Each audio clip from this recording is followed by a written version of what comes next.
Allah, lupa akhirat, lupa masjid, lupa ta'lim, karena sibuk dengan bisnis dan uangnya.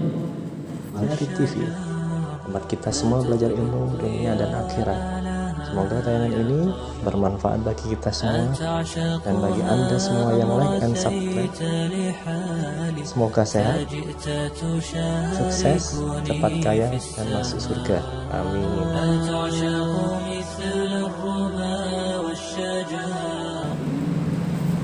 Sebagaimana umumnya kitab-kitab fikih yang ada, biasanya pembahasannya itu runtut dari masalah sholat biasanya. Tetapi karena syarat sahnya sholat itu harus suci, ya, dari hadas dan najis, baik ada yang di badan, di pakaian maupun tempat sholat, maka terlebih dahulu biasanya dibahas tentang masalah toharoh. Seperti dalam kitab Bulughul Maram karya Imam Ibnu Hajar Al-Asqalani, yang pertama kan kitab toharoh, jadi tentang masalah bersuci. Jadi monggo kita sama-sama belajar. Barangkali selama ini ada hal-hal yang kurang pas dari sisi syariatnya, mari kita benahi. Ada sesuatu yang kurang, mari kita lengkapi. Ada sesuatu yang bengkok, mari kita luruskan. Atau mungkin juga ada pengetahuan-pengetahuan dalam masalah fikih yang sebelumnya kita belum tahu, setelah dikaji menjadi tahu. Alhamdulillah, sehingga memperkaya khazanah keilmuan kita. Ini dalam rangka menunjang kualitas cara kita beribadah kepada Allah Subhanahu wa ta'ala. Kita awali kitab yang pertama, Kitab Thaharah. Kalau ada kitabnya kan enak hajinya. Sambil dilihat. Kawan? Di bawah ini. Syukur ada yang booking.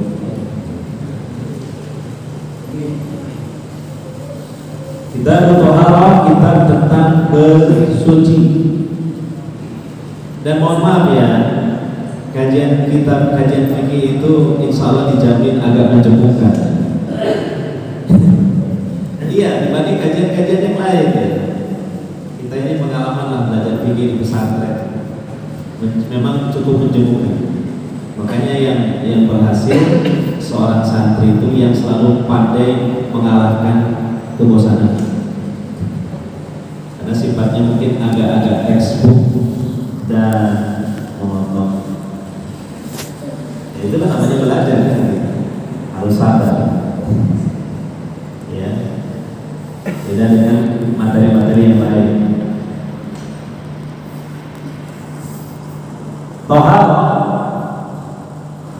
secara bahasa adalah an-nadhafah wan nazahah minal ahdath. Thaharah secara pengertian bahasa artinya bersih dari hadas-hadas. Secara istilah raf'ul hadas au izalatun najas, diangkatnya hadas atau dihilangkannya najis, itu namanya thaharah. Biasa kita menerjemahkannya dengan kalimat apa? Bersuci. Jadi kesimpulannya thaharah atau bersuci dalam syariat Islam, syariat kita, itu bersihnya diri kita dari dua hal. Pertama dari hadas, yang kedua dari najis. Nah, dari sini saja perlu dijabarkan apa itu hadas, apa itu najis. Nah, ini makanya najisnya perlu terlatih. Sudah boleh ditemukan? Nah, makanya sudah saya katakan. Apa bedanya hadas dengan najis? Contoh ya, ketika kita tidak paham perbedaan antara hadas dengan najis jadi salah kaprah dalam pelaksanaan syariat, terkhusus masalah bersuci. Contoh, seseorang dia telah berwudu, kemudian dia secara langsung menginjak kotoran manusia. Saya perjelas saja begitu, nggak usah basa-basi, biar jelaskan ini masalah hukum. Dia menginjak kotoran manusia, kemudian dia merasa batal wudunya, kemudian dia wudu lagi. Apa yang dia lakukan itu benar atau salah? Apa jawabannya? Salah. Karena wudu itu bukan dibatalkan oleh najis, tapi dibatalkan oleh hadas. Kotoran manusia yang menempel kakinya karena dia injak itu najis, bukan hadas, sehingga wudunya tidak batal, tidak perlu diulang. Cuma sebaiknya dia bersihkan kotoran yang menempel di kakinya itu karena najis. Apalagi kalau dia mau sholat, itu termasuk juga salah satu dari syarat sahnya sholat. Jadi seandainya dia itu hanya mencuci kakinya saja, membersihkan kotoran yang menempel di kakinya tanpa harus mengulang wudunya lagi, tidak masalah. Dia tetap dalam keadaan suci, dia masih memiliki wudu. Nah, dari cerita singkat tadi menunjukkan apa? Ketika orang tidak paham perbedaan hadas dengan najis, jadi salah kaprah.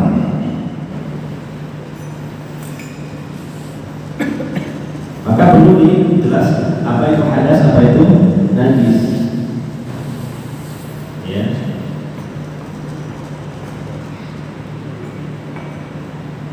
Hadas itu adalah keadaan seseorang secara hukumnya, secara hukum dia sudah tidak suci dikarenakan melakukan suatu perkara.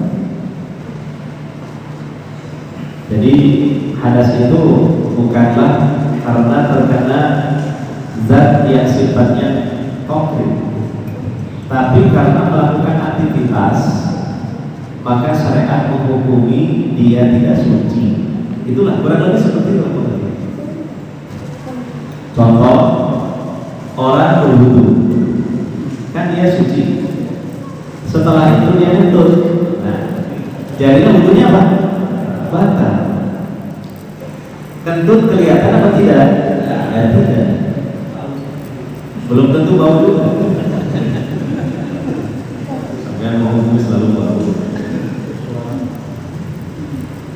Jadi dia melakukan suatu aktivitas yang dalam pandangan syariat, aktivitas itu kalau terjadi pada seseorang yang sebelumnya telah suci, maka jadi batal kesucian. Contoh yang lain, memang harus dengan contoh lebih jelas.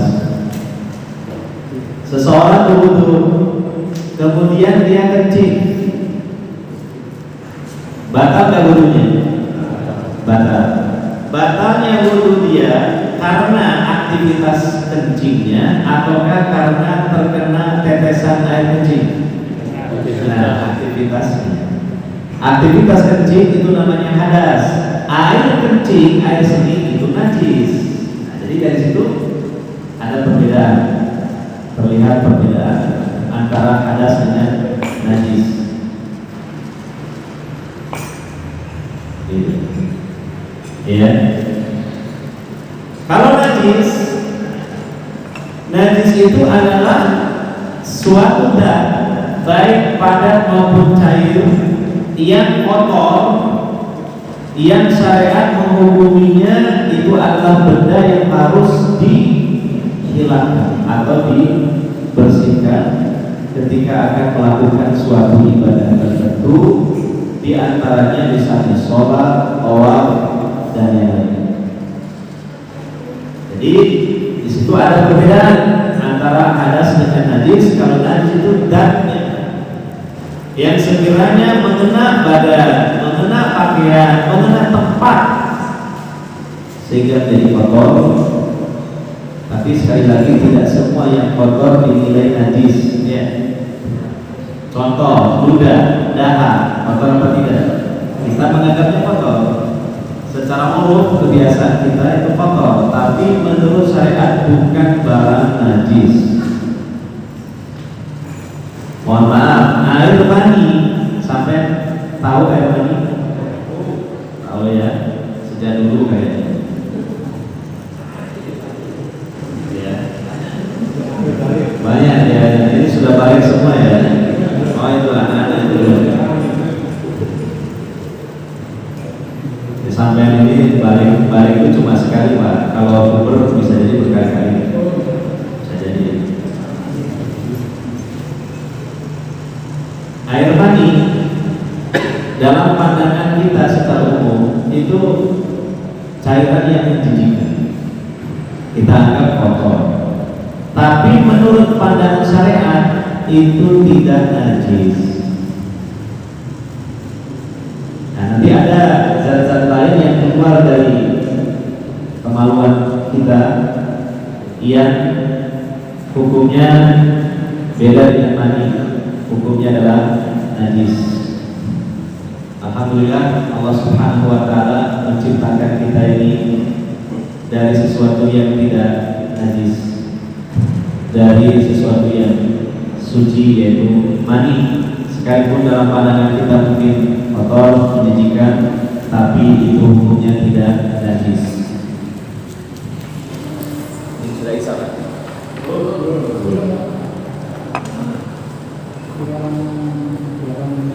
Kurang 8 menit.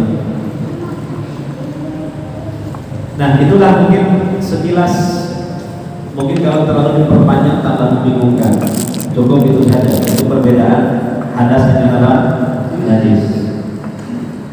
Kemudian yang berikutnya dalam kitab ini ditulis poin pertama, babul miyah, bab tentang masalah air. Ya, jadi dalam pembahasan qahalah biasanya poin pertama yang dibahas itu masalah air.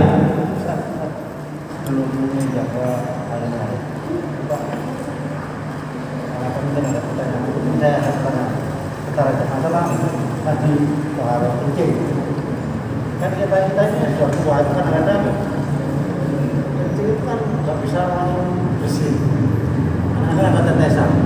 Padahal pada waktu kita setelah kencing sudah tidak keluar apa-apa, kita butuh, dia merasanya itu sering keluar gitu.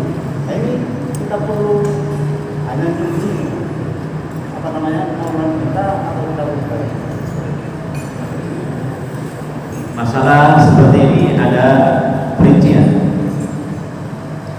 Pertama, kalau seseorang itu sudah kencing, maka dia sudah merasa maksimal mengeluarkan air kencingnya. Setelah itu dia bersihkan kemaluannya dan juga mungkin kulit-kulit yang sekiranya terkena air kencing dengan air. Ini namanya kita beristinja, jadi bersuci menggunakan air.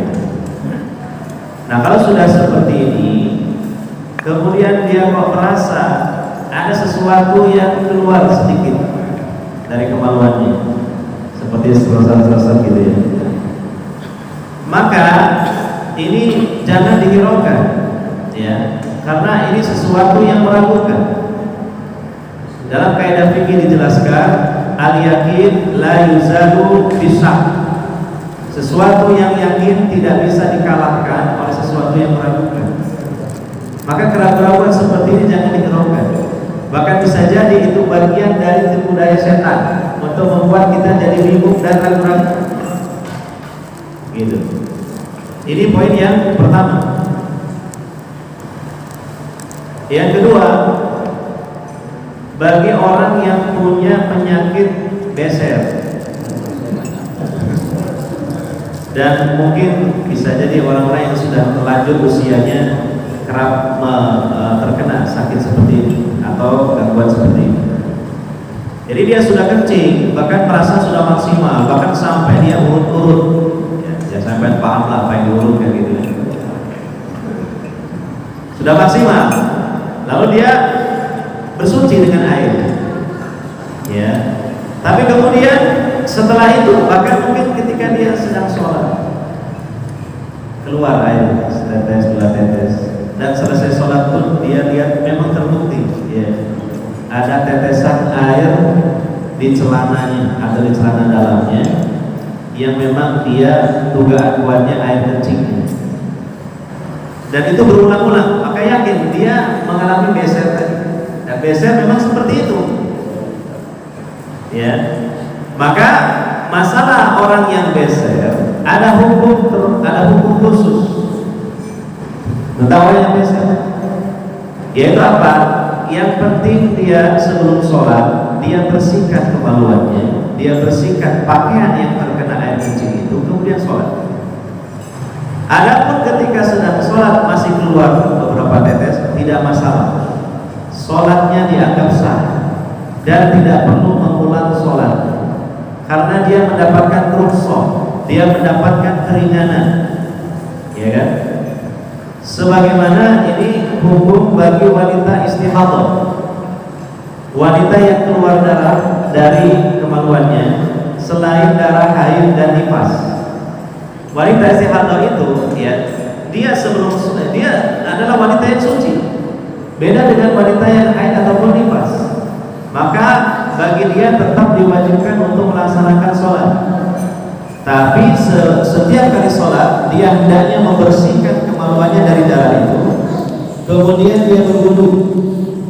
Dan kemungkinan besarnya ketika dia sedang sholat darah istihadahnya pun keluar, maka tidak masalah, tidak dihukumi sebagai hadas, karena itu mirip dengan kencing. Maka wanita istihadah sholatnya cukup sekali saja, tidak perlu diulang. Nah, itu sama dengan seseorang yang geser tadi, cukup sholatnya sekali, tidak perlu diulang. Toh juga seandainya dia mengulang sholat, maka tidak akan selesai sholat, akan diulang-ulang terus, ya kan?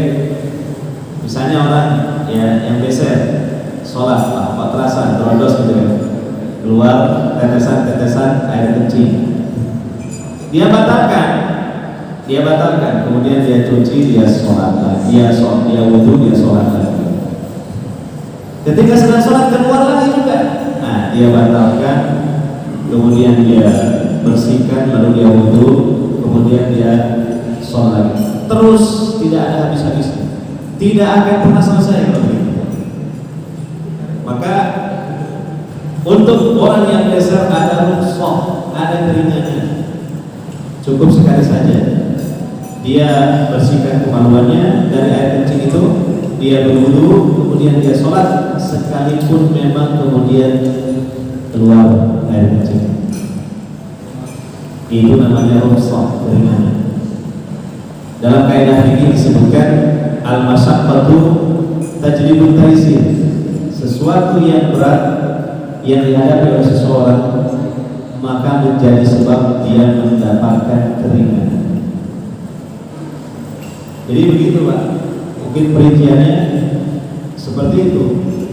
Ya, kalau dia tidak geser normal saja, maka sesuatu yang keluar itu bisa, kalau dia tidak yakin maka jangan dihiraukan.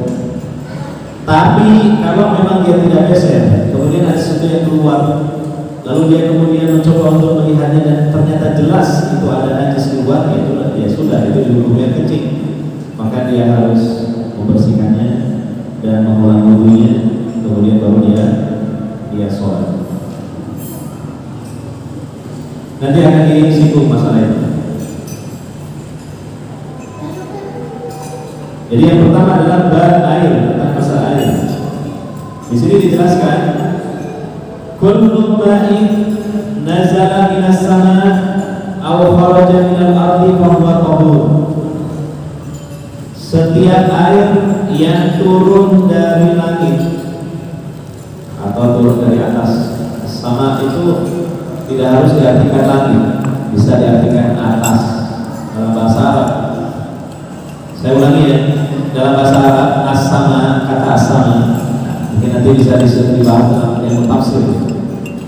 Karena Al-Quran sering menyebut as-sama, terutama ketika menyebut hujan.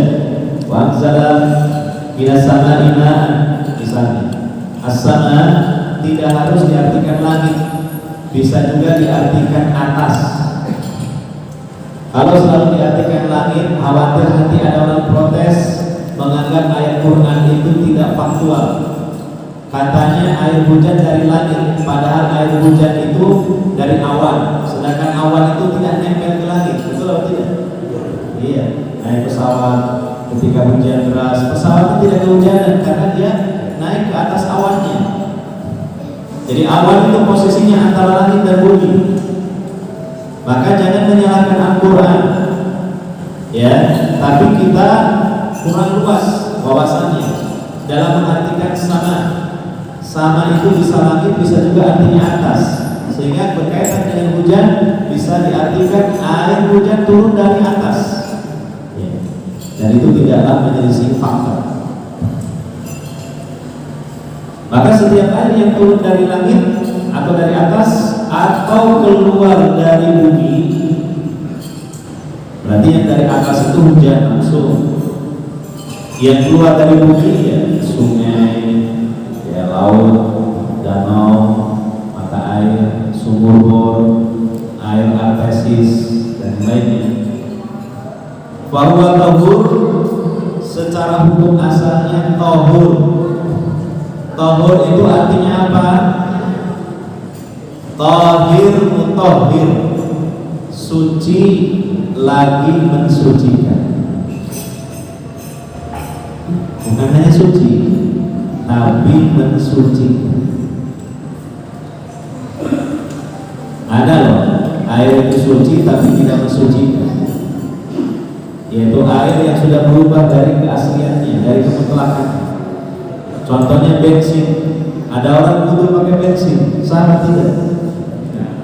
Tidak, karena air bensin suci tapi tidak mensucikan. Maka makna tahur itu bukan hanya suci tapi mensucikan. Sah dijadikan sebagai media untuk bersuci. Itu arti tahur. Hukum asal air yang belum berubah semuanya tahur, entah air langsung dari air hujan ataupun dari bumi, dari tanah keluarnya. Maka semuanya itu tahur, suci dan mensucikan.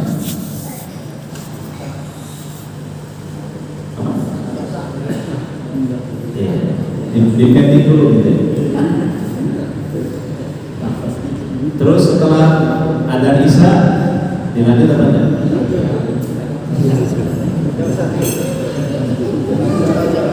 Saya kan baru pertama di sini, belum tahu.